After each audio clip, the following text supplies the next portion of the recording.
الحمد لله رب العالمين والصلاة والسلام على سيد الأنبياء والمرسلين أما بعد فأعوذ بالله من الشيطان الرجيم بسم الله الرحمن الرحيم السلام علیکم ورحمۃ اللہ وبرکاتہ۔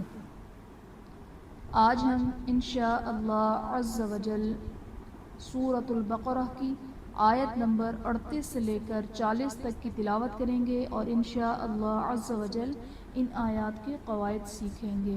تو آئیے سبق شروع کرتے ہیں۔ اعوذ باللہ من الشیطان الرجیم، بسم اللہ الرحمن الرحیم۔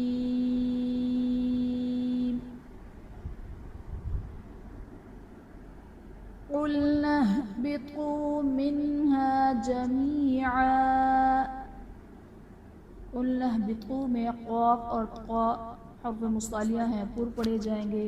منہا میں نون ساکن کے بعد حروف حلقی میں سے ہاں ہے، تو یہاں پر اظہار کا قاعدہ ہوگا، یعنی نون ساکن میں ہم غنہ نہیں کریں گے۔ جمیعا یا ساکن سے پہلے زیر ہے، یا مدہ کا قاعدہ سے ایک الف یعنی 2 حرکات کے برابر کھینچ کر پڑھیں گے، اور 2 زبر کی تنوین کو وقف کی صورت میں ایک الف سے بدل دیتے ہیں۔ فَإِمَّا يَأْتِيَنَّكُم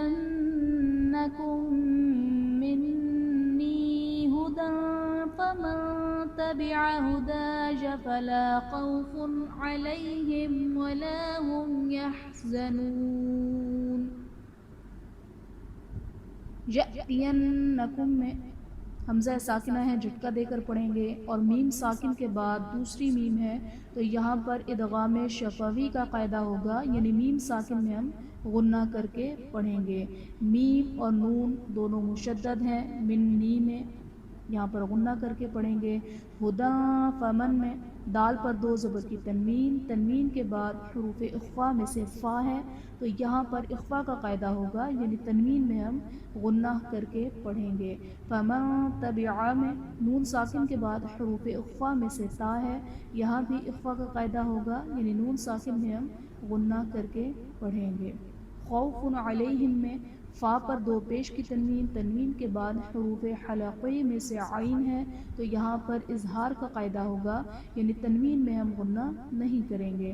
علیہم ولا میں میم ساکن کے بعد حرف با اور میم کے علاوہ واو ہے، تو یہاں پر اظہار شفوی کا قاعدہ ہوگا، یعنی میم ساکن میں ہم غنہ نہیں کریں گے۔ ولا هم يحزنون میں میم ساکن کے بعد حرف با اور میم کے علاوہ یا ہے، تو یہاں بھی اظہار شفوی کا قاعدہ ہوگا، یعنی میم ساکن میں ہم غنہ نہیں کریں گے۔ یحزنون واو ساکن سے پہلے پیش ہے، واو مدہ کا قاعدہ، اور حرف مدہ کے بعد عارضی سکون، یعنی وقف کی وجہ سے ہم نون کو ساکن کریں گے، تو یہاں پر مد عارض کا قاعدہ ہوگا۔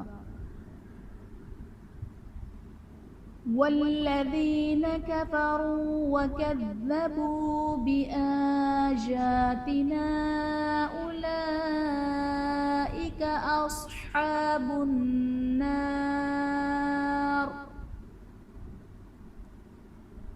بآیاتنا میں الف سے پہلے زبر ہے، الف مدہ کا قاعدہ، اور حرف مدہ کے بعد حمزہ دوسرے کلمے میں ہے، تو یہاں پر مد منفصل کا قاعدہ ہوگا۔ اولئک میں لام پر کھڑا زبر ہے، جو کہ الف مدہ کے قائم مقام ہے، اور حرف مدہ کے بعد حمزہ اسی کلمہ میں ہے، تو یہاں پر مد متصل کا قاعدہ ہوگا۔ اصحاب النار میں صاد حرف مصطلیہ ہے، پر پڑھا جائے گا، اور النار میں الف سے پہلے زبر ہے، الف مدہ کا قاعدہ، اور حرف مدہ کے بعد عارضی سکون، یعنی وقف کی وجہ سے ہم را کو ساکن کریں گے، تو یہاں پر مد عارض کا قاعدہ ہوگا۔ ہم فیہا خالدون۔ ہم فیہا میں میم ساکن کے بعد حرف با اور میم کے علاوہ فا ہے، تو یہاں پر اظہار شفوی کا قاعدہ ہوگا، یعنی میم ساکن میں ہم غنہ نہیں کریں گے۔ خالدون میں خا حرف مصالیہ ہے پر پڑھا جائے گا، واو ساکن سے پہلے پیش، واو مدہ کا قاعدہ، اور حرف مدہ کے بعد عارضی سکون یعنی وقت کی وجہ سے ہم نون کو ساکن کریں گے تو یہاں پر مد عارض کا قاعدہ ہوگا۔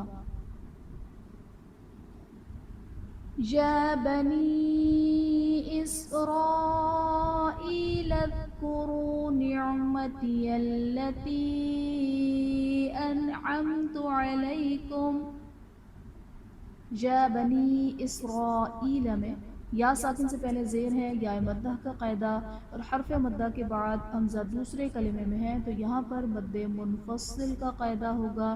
اسرائیل میں الف سے پہلے زبر ہے، الف مدہ کا قاعدہ، اور حرف مدہ کے بعد حمزہ اسی کلمہ میں ہے تو یہاں پر مد متصل کا قاعدہ ہوگا۔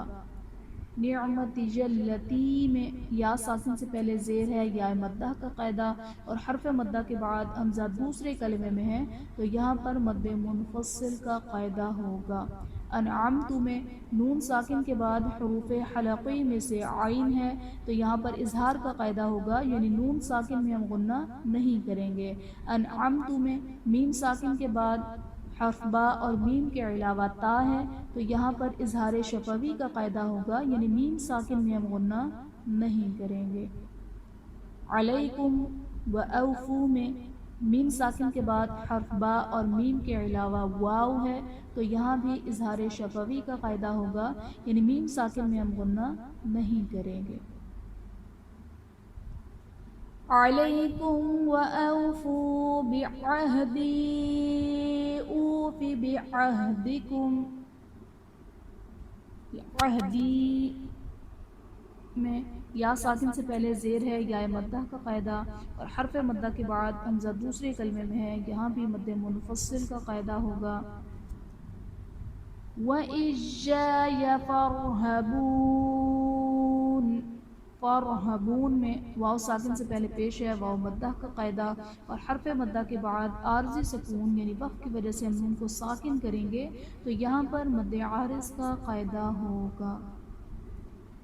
بسم اللہ الرحمن الرحیم، قُلْنَا اهْبِطُوا مِنْهَا جَمِيعًا فَإِمَّا يَأْتِيَنَّكُم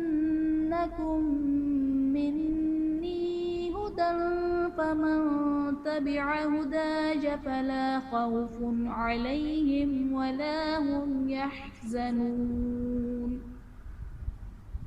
وَالَّذِينَ كَفَرُوا وَكَذَّبُوا بِآيَاتِنَا أُولَئِكَ أَصْحَابُ النَّارِ هُمْ فِيهَا خَالِدُونَ۔ يَا بَنِي إِسْرَائِيلَ اذْكُرُوا نِعْمَتِيَ الَّتِي أَنْعَمْتُ عَلَيْكُمْ وَأَوْفُوا بِعَهْدِي أُوفِ بِعَهْدِكُمْ وَإِيَّایَ فَارْهَبُونَ۔ آمنت باللہ صدق اللہ العظیم۔ آخر میں اللہ تبارک و تعالیٰ سے دعا ہے کہ وہ ہمیں اخلاص کے ساتھ قرآن پاک کو پڑھنے سے سمجھنے، اس پر عمل کرنے اور دوسروں کو سکھانے کی سعادت عطا فرمائے، آمین آمین یا رب العالمین، بجاہ النبی الامین وصلی اللہ تعالی علیہ وسلم۔ السلام علیکم ورحمۃ اللہ وبرکاتہ۔